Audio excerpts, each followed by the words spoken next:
Всем привет! Американец о том, почему Чингисхан был казахом. Перед началом видео, пожалуйста, не забудьте поставить лайк и написать комментарии для продвижения видео. Добро пожаловать на наш видеоканал, где мы будем обсуждать одну из самых интересных и загадочных тем – происхождение Чингисхана. Существует множество гипотез о том, к какому этносу он относился, был ли он тюрком, монголом или, возможно, имел смешанное происхождение.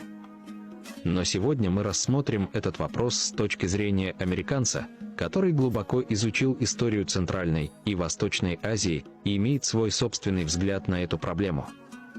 Он поделится своими знаниями и анализом, чтобы помочь нам лучше понять происхождение этого легендарного правителя и его вклад в историю мира.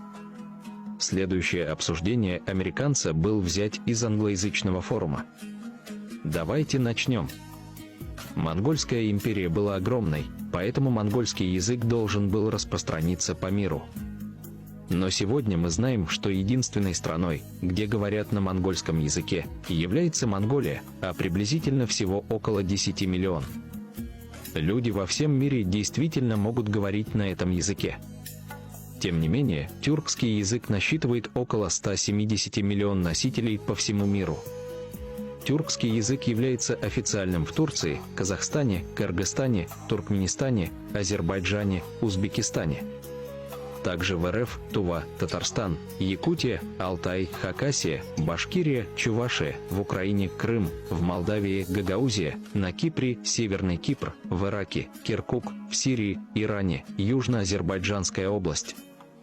На нем также широко говорят в Афганистане, Индии, Пакистане, Китае, Синьцзян, Монголии, Байолке и Таджикистане. Как мы все знаем, Чингисхан был хорош в охоте на орлов. По крайней мере, он любил это делать. В настоящее время монголы не занимаются охотой на орлов, говорят, что орел для них священное животное. Но казахи и киргизы по-прежнему занимаются орлиной охотой. Империя моголов и Моголистан были тюркскими государствами. Но они называли себя моголами. Могола-монгол. Монгол с тюркского можно перевести как «тысяча воинов». В монгольском языке нет такого слова, как хан. Монгольских царей зовут Хонг-Тайджи. Хан – тюркское слово. Многие тюрки думают, что Чингис-хан был тюрком, среднеазиатским тюрком, потому что среди них есть род Кияты. Его прямые потомки входят в состав казахов,